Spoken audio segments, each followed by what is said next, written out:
একটা জিনিস ক্যালকুলেশন করে দেখবেন, যত লোক প্রবাসে আছে, প্রবাসে তারা কিন্তু অসুস্থ হয় না। যখন সে দেশে যায় তখন হেতার রোগ ব্যারামে হেতারে চাবি ধরে। যারা এই ভিডিও প্রবাসী দেখতেছে তারা ভালো জানে। মানে দেখবেন হাতে দেশে 3 মাসে ছুটিতে যাইলে হাতে কবার ডাক্তার দেখান লাগে, এটা আপনি টের পাইছেন?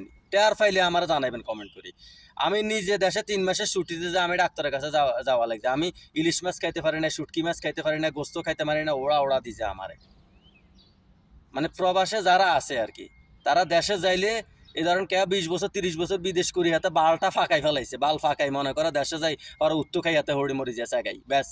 বেটা শালারা বিদেশ করতে করতে শালারা বাল ফাঁকা আলা বিদেশে 25 বছর 30 বছর। অভাব তাদেরকে মানে শালাগো অভাবে পুরো না। শালারা এত টিঙে কামা গড় করে বাড়ি করে, তারপরে শালারা বিদেশে তুমি জানা।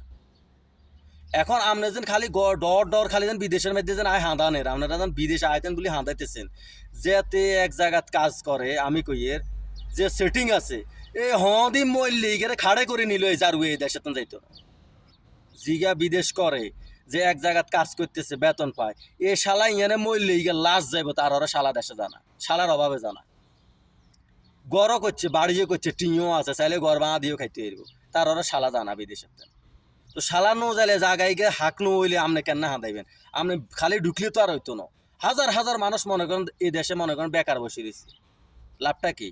এরপর দেশে যাইলে মনে করেন আপনি বেকার মনে করেন কদিন হরে আস্তের উপর রোগে মোগে ধরি মনে করেন ওই হুঁচি হুঁচি 30 বছরে বিদেশে আইছেন, 28 বছর বিদেশ করছেন, 50 বছর শেষ। এরপরে মনে করেন 8 বছরের মাথাত বছর এরপরে টাস করি হরে সেগাই আনে মরে গেলেন, ব্যাস। মুখ মাফি অগল, মুখ মাফি অগল যারা প্রবাসে এত বছর বাড়া রয়েছে সেই মুখ মাফি গুণ ভিডিও বানাইছি। মুখ মাফি